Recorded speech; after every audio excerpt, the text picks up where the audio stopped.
Hello friends, welcome to my channel TGT Special Notes. Friends, in this video lecture, we will study a very famous poet John Milton. Some objective questions related to him. If you are new viewer, then subscribe my channel and press bell icon for latest notification. Now without waste our time, let's start. Question first on the morning of Christ nativity was. Friends आपको बता दें on the morning of Christ nativity Milton के द्वारा लिखी गई एक रचना है, ये एक ओड है। John Milton's on the morning of Christ nativity is a poem about the birth of Christ. ये द बर्थ ऑफ क्राइस्ट पर ये पोएम लिखी गई थी। इसका दूसरा इंपॉर्टेंट फैक्ट ये है कि when Milton wrote the poem in 1629 he was 20।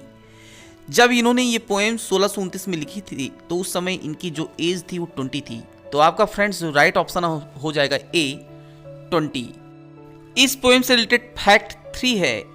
It was published in 1645 in his collections poem of Milton Mrs John Milton. ये पोएम 1629 में तो लिखी गई थी, लेकिन जो ये पब्लिश्ड हुई थी ये 1645 में पब्लिश्ड हुई थी। तो फ्रेंड्स ये भी इंपॉर्टेंट फैक्ट है, इसको भी याद रखिएगा। क्वेश्चन सेकंड है, how many English sonnets in all were written by Milton. Milton ने अपने जीवन काल में टोटल कितने सोनेट लिखे? तो फ्रेंड्स आपको बता दें मिल्टन ने 18 सोनेट लिखे। तो राइट ऑप्शन आपका होगा B 18 sonnets. Question third, what is Milton's Comus. Comus क्या है मिल्टन की? तो कॉमर्स आपको बता दें फ्रेंड्स अ मास्क। ये राइट ऑप्शन आपका होगा सी ए मास्क्यू। ये एक मास्क्यू है और इसके बारे में कुछ इंपॉर्टेंट फैक्ट है, जान लेते हैं। Comus a masque published at Ludlow Castle 1634 is a masque written by John Milton. ये 1634 में पब्लिश्ड हुई थी फ्रेंड्स, और ये इंपॉर्टेंट फैक्ट है, इसको याद रखिएगा। चलिए नेक्स्ट देखते हैं। Question fourth, Lycidas is a pastoral elegy written by Milton on the death of his friend. Lycidas जो है एक दुखद पोएम है जो कि मिल्टन के द्वारा लिखी गई है।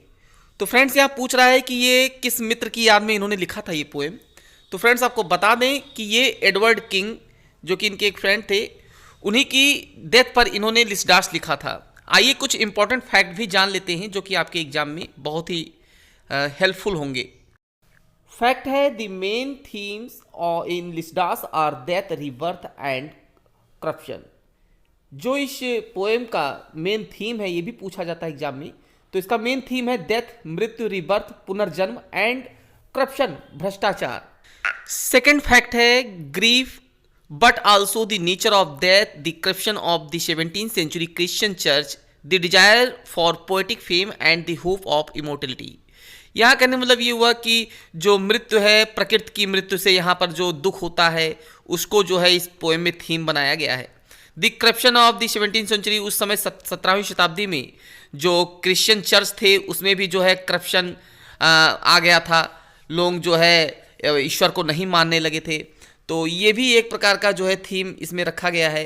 The desire of poetic fame, लोग नई नई कविताएं लिख रहे थे और कविताओं के माध्यम से वे अपनी प्रसिद्धि को पाना चाहते थे।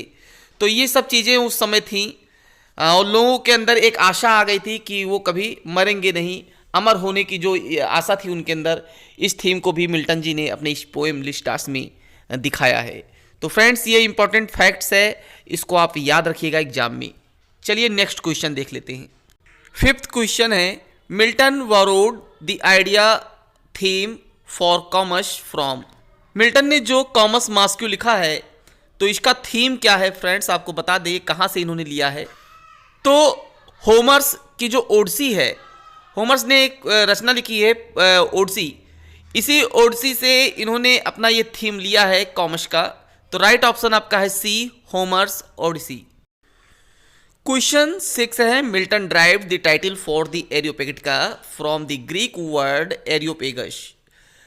The what was Areopagus. अब यहाँ जो एक इनकी रचना थी मिल्टन की एरियोपेगिटिका, जो ये एक ग्रीक वर्ड से लिया गया जिसका नाम है एरियोपेगस। अब यहाँ कह रहा है एरियोपेगस क्या है, तो आपको बता दें वेरी इंपॉर्टेंट क्वेश्चन है फ्रेंड्स, को ध्यान रखिएगा कि ये Greek hill where a tribunal for liberty of speech was held.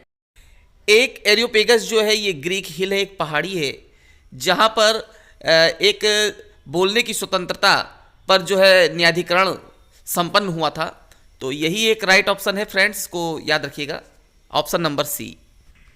Question 7 है, before the greatness displayed in Milton's poem all other greatness shrinks away, the weakest of the agents are the highest and noblest of human beings, the original parents of mankind, who admires Milton's Paradise Lost in these.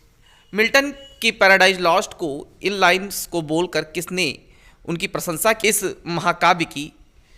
तो ये आपका right option हो जाएगा friends B, doctor Johnson. Friends इसको याद करने का सबसे आसान तरीका ये है कि इसमें कुछ कीवर्ड्स आप याद कर लें। जैसे शुरुआत की ही लाइन में बिफोर द ग्रेटनेस डिस्प्लेड, एक इतना ये याद रख लें, और ग्रेटनेस श्रिंक्स अवे, इतना 2 पॉइंट ये याद रखिएगा तो आपको ये लाइन याद आ जाएगी, डॉक्टर जॉनसन। फिर से याद रखिए, before the greatness displayed other greatness shrinks away, ठीक है ना। आइए नेक्स्ट देखते हैं। Question 8, who said of Milton thy soul was like a star and dwelt apart. इस लाइन को कहकर मिल्टन को किसने संबोधित किया है? तो फ्रेंड्स आपको बता दें, बहुत ही फेमस लाइन है और इसको याद रखिएगा, thy soul was like a star, कि आपकी आत्मा एक महान तारे की तरह है, आप उस महान तारे की तरह हैं, चमकते हुए तारे की तरह हैं। वॉज ड्वेल अपार्ट, जो आप बहुत ऊपर हैं। इस फेमस लाइन को विलियम वर्ड्सवर्थ ने अपनी पोएम लंदन 1802 में जो है लिखा है, जो कि मिल्टन को इन्होंने एड्रेस किया है। और ये यहाँ पर इन्होंने मिल्टन की प्रशंसा की है उस तारे से, कि जिस प्रकार तारा चमकता है और बहुत ऊपर रहता है, उसी तरह मिल्टन का भी जो नाम है वो अमर है और चमकेगा वैसे ही जिस प्रकार तारा चमक रहा है।